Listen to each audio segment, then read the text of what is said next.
Siguradong ikakatawa ito ng mga Lakers fans dahil sa magandang balita na sinabi ni Coach Gigi Redick sa kanyang naging pre-game interview. Yan nga ay walang iba kundi ang update nga ni Jared Vanderbilt. Pero bago natin pag-usapan yan mga idol kung ano nga ba ang mga nasabi ni Coach Gigi Redick sa kanyang naging pre-game interview, dito muna tayo mga idol.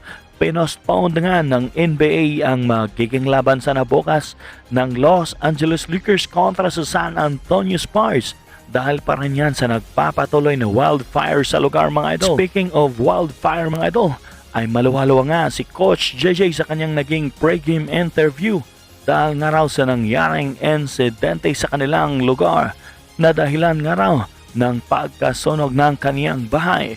Ayon pa nga sa kanyang mga idol na hindi nga raw siya makapaniwala sa kanyang nakita at bilang isang head coach at isang team nga raw ay responsibilidad nga raw ng kanilang koponan na tulungan ang mga taong nakaranas ng ganong sakuna. Samantala, magandang balitang ito para sa mga Lakers fans dahil sinabi nga ni Coach Gigi Redick mga idol na malapit na ngang makakabalik si Jared Vanderbilt sa kanilang magiging lineups ng Los Angeles Lakers dahil nga raw sa magandang development at progression ito mula sa kanyang injury. Ayon pa kay Coach Gigi mga idol, wala pa naman daw exact kung anong petsa kung kailan siya makakapaglaro uli para sa Lakers. Dagdag pa ni Coach JJ na bibigyan pa nga raw nila ng ilang araw si Vando mga idol para na rin sa kanyang conditioning at manumbalik nga ang kanyang kumpiyansa sa loob ng court. And we want to give him more exposure to live play against professionals before we set a sort of target date.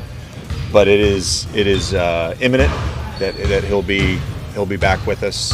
At sa balita nga ni Dave McMenamin mga idol na isang NBA reporter, sinabi niya ipapadala nga raw ng Los Angeles Lakers pansamantala si Vando sa South Bay Lakers mga idol para nga sa kanyang continuous progression at conditioning. Matatanda ang isa rin sa pinakamagaling na lockdown defender si Jared Vanderbilt mga idol. Imagine kung makakabalik na nga si Vando para sa magiging rotation niya ni Coach JJ sa Lakers at dagdag mo pa na may Dorian Finney-Smith na isang 3-and-D player.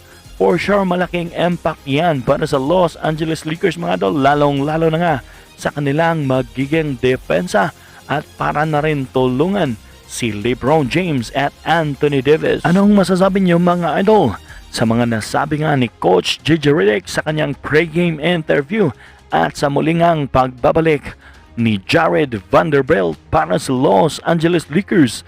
I-comment na lang sa baba ang inyong mga komento.